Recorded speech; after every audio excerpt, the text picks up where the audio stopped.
Hi students, this is Harinath, lecturer in zoology, MALD Degree College, Gadwal. Today discussion on environmental pollution, పర్యావరణ కాలుష్యం గురించి ఈరోజు మనము చర్చించుకుందాం. అవాంఛనీయ పదార్థాలు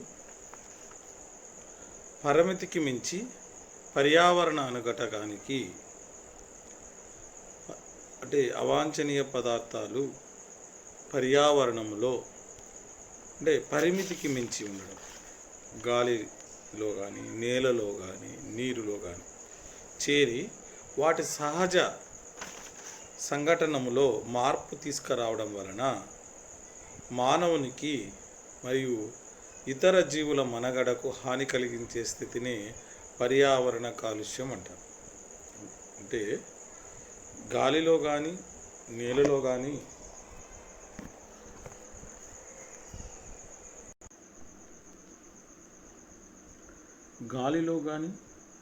నేలలో కానీ నీటిలో కానీ తన సహజ స్థితిని కోల్పోయే విధంగా ఇతర అనుఘటకాలు చేరి దాని యొక్క సహజ స్థితిని అంటే హాని కలిగించే స్థితికి చేరడాన్ని పర్యావరణ కాలుష్యం అని అంటారు. కాలుష్యానికి కారణమయ్యే కారకాలను కాలుష్య కారకాలను కూడా అంటారు. కాలుష్యం అనే పదాన్ని ఇంగ్లీష్లో పొల్యూషన్ అని అంటారు. పొల్యూషన్ అనే పదము పొలిటోనియం అనే లాటిన్ భాష నుంచి ఉద్భవించింది. పొలిటోనియం అనగా అపరిశుభ్రత అని అర్థం. ఈ కాలుష్యంలోని రకాలను మనం ఒకసారి పరిశీలించాం. వాయు కాలుష్యం, జల కాలుష్యం, నేల కాలుష్యం, శబ్ద కాలుష్యం. కాలుష్యం అనేది మనందరికి తెలిసిన విషయం. అంటే కొన్ని వ్యర్థ పదార్థాలు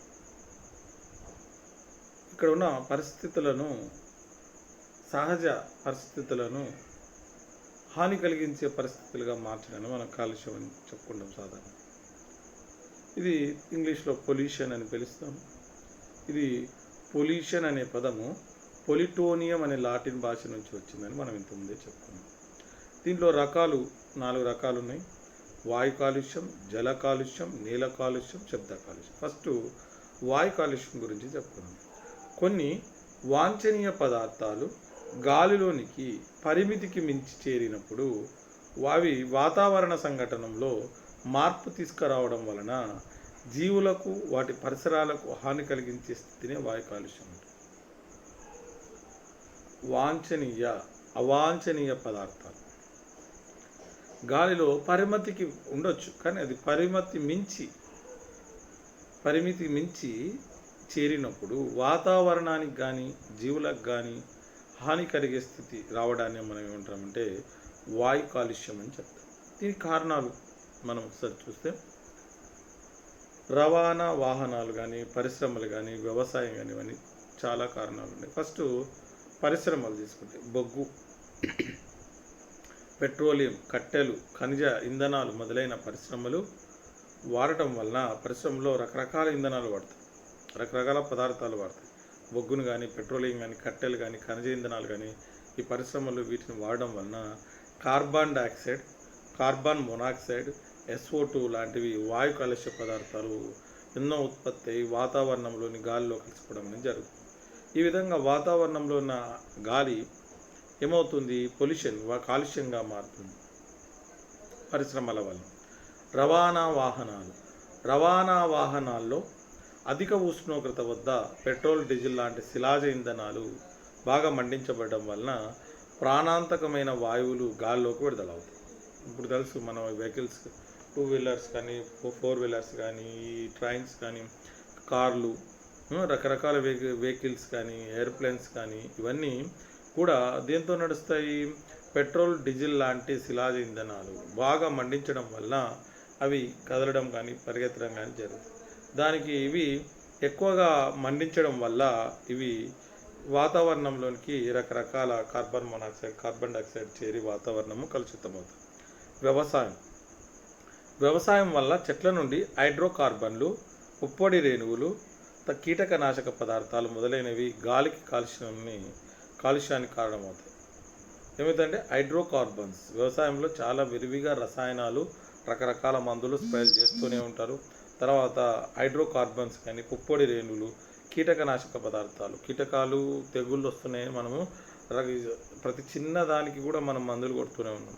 దానికి సహజమైన సేంద్రియ పదార్థాలు కానీ ఇతర సహజ ఎరువులను వాడడం కానీ సహజంగా క్రిమికీటకాలను నిర్మూలించడం కానీ మనం చేయడం లేదు. ఏదైనా వ్యాధులు వచ్చినా క్రిములు కీటకాలు దానిపై వాలినా మనము వెంటనే వెళ్ళి రసాయనాలు చల్లడం వల్ల పర్యావరణం కూడా కలుషితమవుతుంది. ఆయనీకరణ రేడియో ధార్మిక పదార్థాలుగా ఆల్ఫా, బీటా, గామా రేణువులు ఉంటాయి. ఈ పదార్థాలు అణుబాంబు మరియు పరమాణు పరీక్షలు జరిపేటప్పుడు గాలిలో విడుదల. యాక్చువల్గా అణుబాంబు వేసేదేమో కానీ చాలాసార్లు టెస్టులు చేస్తుంటారు. మనం ఈ ప్రోగ్రాము చాలాసార్లు విన్నాము. ఈ అణుబాంబులు టెస్ట్ చేసేటప్పుడు పేల్చేటప్పుడు ఏమవుతుందంటే విపరీతమైన కలుషితమైన పదార్థాలు వాతావరణంలోనికి వెదజల్లుతాయి, గాల్లోకి విడుదల చేయడం అనేది జరుగుతుంది. ఇవి కూడా పర్యావరణాన్ని విపరీతంగా పాడు చేయడం అనేది జరుగుతుంది.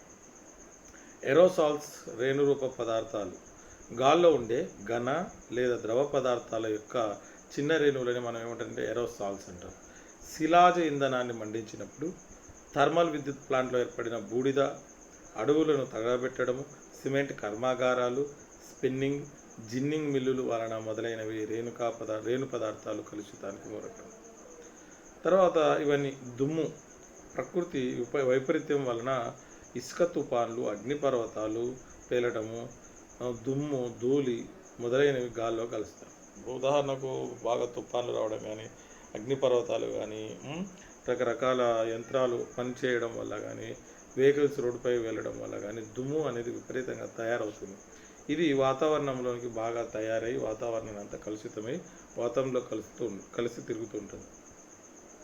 పొగమంచు, స్మాగ్ తీసుకుంటే ఇది స్మోగు, పొగ మరియు మంచు కలయిక వలన ఏర్పడిన ఎరోసాల్స్ని పొగమంచు అంటారు. స్మోక్, పొగ, ఫాగ్, మంచు పదాల నుంచే స్మాగ్ అనే పదం వచ్చింది. పొగ, మంచు రెండు రకాలు పొగమంచు కూడా. ఒకటి లండన్ పొగమంచు లేదా సాంప్రదాయక పొగమంచు. ఇది పొగ, మంచు, సల్ఫర్ ఆక్సైడ్ల మిశ్రమం. దీన్ని క్షేకరణ పొగమంచు అని కూడా అని పిలుస్తారు. లాస్ ఏంజిల్స్ పొగమంచు లేదా కాంతి రసాయన పొగమంచు మోటార్ వాహనాలు, పరిశ్రమల నుంచి వెలువడే హైడ్రోకార్బన్లు, నైట్రోజన్ ఆక్సైడ్లు, సూర్యకాంతి చర్యలో పాల్గొనడం వల్ల కాంతి రసాయన పొగమంచు అనేది ఏర్పడుతుంది. ఈ పొగమంచులో peroxy acetyl nitrate PAN, peroxy benzyl nitrate PBN ఇవన్నీ ఉండడం చూస్తాం. దీన్ని ఆక్సీకరణ పొగమంచు అని కూడా మనం పిలవడం అనేది జరుగుతుంది. తర్వాత ప్రియాన్లు మరియు ఇతర క్లోరోఫ్లోరోకార్బన్స్ CFCలు రిఫ్రిజిరేటర్లు, ఎయిర్ కండిషన్లు వాడతారు. ఇవి కూడా కాలుష్యానికి కారణమవుతుందని చెప్తున్నాము. ఇవి కాలుష్య కారకాలు. ముఖ్యంగా పరిశ్రమలు కానీ వాతావరణంలో వ్యవసాయంలో విపరీతంగా రసాయనాలు, క్రిమికీటక నాశకాలను చల్లడం కానీ, తర్వాత ఏరోసాల్స్, ఈ అణుబాంబులు పేల్చడము, పొగమంచు ఇవన్నీ కూడా వాతావరణాన్ని, గాలిని కలుషితం చేయడంలో ముఖ్య పాత్ర వహిస్తాయని మనం చెప్పుకోవచ్చు.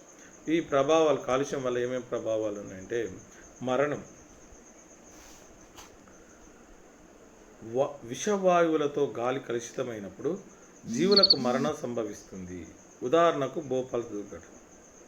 భోపాల్ మనం విన్నాం, ఇప్పటి వరకు కూడా చదువుకుంటున్నాం, ఎప్పుడో జరిగినది అని. అప్పుడు విషవాయువులు, ఒక టర్బైన్ పేలి విషవాయువు అనేది వాతావరణంలోకి రావడం వల్ల అక్కడున్న వాతావరణము కలుషితం కావడం వల్ల చాలామంది చనిపోవడం జరిగింది. ఇది కలుషితమైనప్పుడు చాలామంది చనిపోయే అవకాశం ఉంది. భోపాల్లో డిసెంబర్ 2, 1984లో యూనియన్ కార్బైడ్ అనే కర్మాగారం నుంచి మిథైల్ ఐసోసైనేట్ CMC అనే విషవాయువు వెలువడింది. దీనివల్ల ఒకే రాత్రి 16,000 వరకు మానవులు చనిపోవడం జరిగింది. 16,000 మెంబర్స్, 16,000 మంది చనిపోవడం జరిగింది. అంతేగాక వేల సంఖ్యలో జంతువులు, పక్షులు కూడా చనిపోవడం జరిగింది. ఇదేమంటే ఒకటే రాత్రి ఇది విషవాయువు అనేది ఒకసారి లీక్ అయిపోయి బయటకు రావడం వల్ల 16,000 మంది చనిపోవడం జరిగింది, మానవులు చనిపోవడం జరిగింది. ఇక లెక్కలేని పక్షులు కానీ జంతువులు కానీ చనిపోవడం అనేది. ఇదొకటి. హరిత గృహ ప్రభావం, green house effect, global warming. Carbon dioxide ఒక ప్రధాన హరిత గృహ వాయువు. ఇది హరిత గృహ ప్రభావం ద్వారా భూగోళ వేడిమికి కారణమవుతుంది. అంటే భూమి వేడెక్కడం అన్నమాట, టెంపరేచర్ పెంచుతూ ఉంటుంది. కార్బన్ డయాక్సైడ్ ఎక్కువగా వాతావరణంలో చేరడం వల్ల మామూలు సాధారణ ఉష్ణోగ్రత కంటే ఇది ఉష్ణోగ్రత పెరుగుతుంది. దీనివల్ల తక్కువ తరంగ గల సూర్యకిరణాలు భూతలాన్ని చేరి వేడిని కలుగజేస్తాయి. ఇవి తిరిగి ఎక్కువ తరంగ గల కిరణాలుగా పరావరణ తరంగాలుగా భూమి నుంచి వాతావరణంలోనికి వికిరణం చెందుతాయి. ఈ కిరణాలను కార్బన్ డయాక్సైడ్ గ్రహించి తిరిగి భూతలానికి ప్రతిబింబచేస్తాయి. ఈ విధంగా కార్బన్ డయాక్సైడ్ వేడి గ్రాహకంగా పనిచేసి వాతావరణ వేడికి దారితీస్తుంది. దీన్ని హరిత గృహ ప్రభావం అంటారు. ఆమ్ల వర్షాలు. గాలి నందు సల్ఫర్ డయాక్సైడ్ మరియు నైట్రోజన్ ఆక్సైడ్లు అధికమవటం వలన వర్షపు నీటిలో కలిసి సల్ఫ్యూరిక్ ఆమ్లం తర్వాత నైట్రిక్ ఆమ్లంగా మారి ఆమ్ల వర్షంగా కురిగింది. ఇది సకల జీవుల మరణానికి దారితీస్తుంది. ఆమ్ల వర్షం. క్లోరోసిస్ అదృశ్యం కావడానికి క్లోరోసిస్ అంటారు. గాల్లో SO2 మరియు ఫ్లోరైడ్లు అధికం కావడం వలన ఇది సంభవిస్తుంది. తర్వాత పంటల వినాశనం. పొగమంచు వలన అధిక పంట సంభవిస్తుంది. తలనొప్పి. గాల్లో SO2 అధికంగా ఉండటం వలన తలనొప్పి కలుగుతుంది. తలనొప్పి ఎట్లా వస్తుందంటే SO2 ఎక్కువ ఉంటే కూడా గాల్లో తలనొప్పి వస్తుంది. కామెర్లు. ఆర్సనిక్ పదార్థాలు రక్తంలోకి చేరి ఎర్రక్త కణాలు విచ్ఛిన్నం చేయడం, దీని వలన కామెర్లు కూడా వస్తాయి. తర్వాత హృదయ సంబంధ వ్యాధులు. కాడ్మియం వలన అధిక రక్తపీడనం వచ్చు, దీనివలన రకరకాల గుండె సంబంధ వ్యాధులు కూడా వస్తాయి. ఉత్పరివర్తనాలు. రేడియో ధార్మిక పదార్థాల వల్ల ఉత్పరివర్తనాలు అనేవి కలుగుతాయి. తర్వాత ఓజోన్ పొర క్షీణించడం. ఇవన్నీ ప్రభావాలు. వాతావరణంలో భూపరితలం నుంచి సుమారు చూడండి వెనక రకరకాల ఫ్యాక్టరీల నుంచి విపరీతమైన పొగలు రావడం జరుగుతుంది. దాంట్లో రకరకాలమైన విష పదార్థాలు కూడా మనము చూడవచ్చు. ఇది ఓజోన్ పొర క్షీణించడం. వాతావరణంలో భూపరితలం నుంచి సుమారు 30 కిలోమీటర్ల ఎత్తులో ఓజోన్ వాయువులు O3 ఒక పొరలాగా ఏర్పడి ఉండి రక్షిస్తాయని మనకు తెలుసు. ఇవి సూర్యరశ్మి నుంచి వెలువడే అతినీల లోహిత కిరణాలను భూమికి చేరకుండా మనల్ని కాపాడుతుంది. ఈ ప్రియాన్లు మరియు క్లోరోఫ్లోరో కార్బన్ల వలన ఓజోన్ పొరకు రంధ్రాలు పడుతున్నాయి. దీనివల్ల కూడా చర్మ క్యాన్సర్లు వచ్చే అవకాశం ఉంది. ఇది మళ్ళీ వాయు కాలుష్యానికి ఏమేమి నివారణ పద్ధతులు ఉన్నాయి. ఇప్పుడు యాక్చువల్గా కారణాలు తెలుసుకున్నాం, ఇటువల్ల ప్రభావం కూడా తెలుసుకున్నాం. ఇప్పుడు నివారణ పద్ధతులు. ఇవన్నీ నష్టం జరుగుతుంది, కారకాల వల్ల ఇవన్నీ నష్టం జరుగుతుంది. నష్టం జరగకుండా మనం ఏం జాగ్రత్తలు తీసుకోవాలి, ఏం నివారణ పద్ధతులు ఉన్నాయంటే పరిశ్రమలను ప్రజలు నివసించే ప్రదేశాలకు దూరంగా స్థాపించాలి. ఇప్పుడు చూస్తే పెద్ద పెద్ద మహబూబ్ నగర్ కానీ, కొత్తూరు, జడ్చర్ల, మహబూబ్ నగర్, హైదరాబాద్ సరౌండింగ్ ఎప్పుడో దూరంగానే పరిశ్రమలు వేశారు. కానీ ఇప్పుడు పరిశ్రమలు దాటి కూడా ఈ పరిశ్రమలు, కంపెనీలు, ఈ ఫ్యాక్టరీలను దాటి జనావాసాలు, ఇండ్లు కట్టుకున్నారు, ప్రజలు నివసిస్తున్నారు. ఈ ప్రజల మధ్య ఫ్యాక్టరీలు ఉండడం వలన ఈ విషవాయువులను వాతావరణంలోనికి వదలడం వల్ల ఆ వాయువులను పీల్చిన ప్రజలు అనారోగ్యానికి గురవుతున్నారు. కాబట్టి ఇవి ప్రజలకు, జనావాసాలకు చాలా దూరంగా ఉండేటట్లు ప్రభుత్వానికి మనము విజ్ఞప్తి చేయవలసిన అవసరం ఉంది. తర్వాత పరిశ్రమలకు, ఫ్యాక్టరీలకు కూడా మనం తెలుపవలసిన అవసరం ఉంది. వాహనాల్లో సీసం లేని పెట్రోల్ను వాడాలి. ఇప్పుడు చాలా వరకు ఇంతకుముందు ఒకటే సీసం లేని పెట్రోల్, సీసం ఉన్న పెట్రోల్ ఉండేది. ఇప్పుడు అన్లీడెడ్ పెట్రోల్ అనేది మనకు మార్కెట్లో దొరుకుతుంది. సీసం లేని అంటే తీయడం వల్ల సీసంను పెట్రోల్ నుంచి తొలగించడం వల్ల పొల్యూషన్ అనేది, వాయు కాలుష్యం అనేది తక్కువ జరుగుతుంది. కాబట్టి అన్ని దేశాలు కానీ మన దేశం కానీ దీన్ని సీసం లేని పెట్రోల్ని బయట వాడేటట్లు ఎంకరేజ్ చేయాలి. వాహనాలకు విలువైన ప్లాటినం, పల్లాడియం, రోడియం లోహ ప్రేరకాల వలన కెటలైటిక్ కన్వర్టర్స్ అమర్చడం వల్ల విషపూరిత వాయువుల విడుదలను కూడా మనం తగ్గించవచ్చు. ఇదొకటి. పరిశ్రమల నుంచి విడుదలయ్యే విషవాయువులను నీటి ద్వారా పంపుటొచ్చి ఆ వాయువులను ఆ నీటిలో కరిగించవచ్చు. తర్వాత కలుషిత నీటిని శుభ్రపరచవచ్చు. ఇదొక పద్ధతి. నీటిలోనికి విషవాయువులను పంపిస్తే ఈ విషవాయువులు అన్నిట్లో కరిగిపోతాయి. కరిగిన తర్వాత వాటి నుంచి ఈ యొక్క కాలుష్యాన్ని తొలగించవచ్చు. ఆ విధంగా వాతావరణంలోనికి విషవాయువులు పోకుండా మనము కాపాడవచ్చు. కలుషిత వాయువులను ఉత్తేజిత కార్బన్ ద్వారా పంపటం వలన వడపోయటం, శోషించడం అనేది కూడా చేయవచ్చు. ఇదొక పద్ధతి. కాలుష్యం చేయని ఇంధనాలు అంటే ఆల్కహాల్, హైడ్రోజన్, ఎల్పిజి, సిఎన్జి, విద్యుత్ బ్యాటరీలు వాహనాల్లో వాడడం వల్ల పెట్రోల్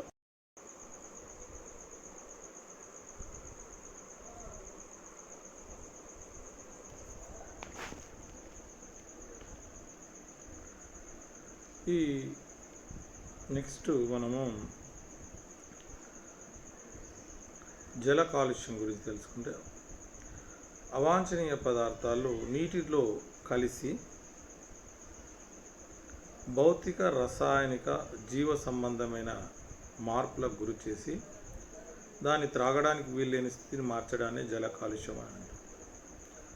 జల కాలుష్యానికి కారణాలు గృహ సంబంధమైన మురుగు, గృహ సంబంధ మురుగుతో మానవ మల మూత్రాలు మరియు ఇండ్లలోకి వ్యర్థాలను తొలగించే నీరు ఉంటాయి. ఈ రకమైన మురుగులో అధిక భాగం వ్యాధుల్ని కలుగజేసే బ్యాక్టీరియా, వైరస్లు కూడా ఉంటాయి. పారిశ్రామిక వ్యర్థాలు అన్ని పరిశ్రమల నుంచి కర్బన మరియు అకర్బన రసాయన వ్యర్థ పదార్థాలు ఏర్పడతాయి. ఈ రసాయనాలు ఉపయోగం లేనివి కాబట్టి వాటిని నీటిలో విడుదల చేస్తాయి. రసాయన వ్యర్థాల్లో భార లోహాలు, హెచ్జి కానీ, సియు కానీ, లీడ్ కానీ, జింక్ కానీ, క్యాడ్మియం మొదలైనవి కూడా ఉంటాయి. డిటర్జెంట్లు, పెట్రోలియం, ఆమ్లాలు, phenols, alcohol, arsenic, cyanides, chlorine మొదలైనవి ఉంటాయి.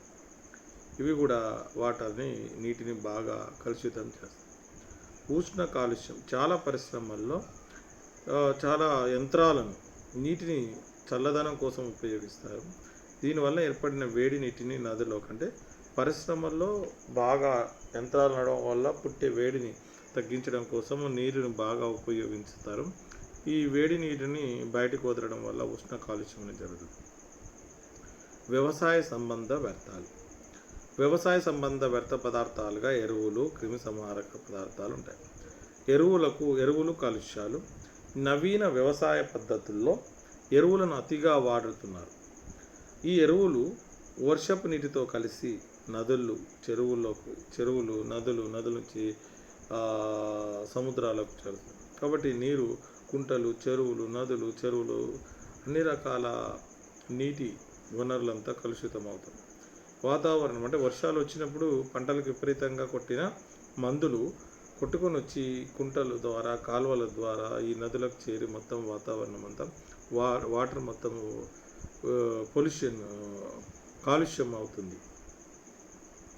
తర్వాత క్రిమి సంహారక మందులు ఆర్గానో క్లోరిన్ కానీ, తర్వాత ఆర్గానో ఫాస్ఫేట్లు కానీ, కృత్రిమ ఫైరిథ్రాయిడ్ లాంటివి క్రిమి సంహారక మందులు కానీ, ఆర్గానో క్లోరిన్లు ఇవన్నీ జీవ విచ్ఛిన్నం కానీ అతి విషపూరితమైన రసాయనాలు.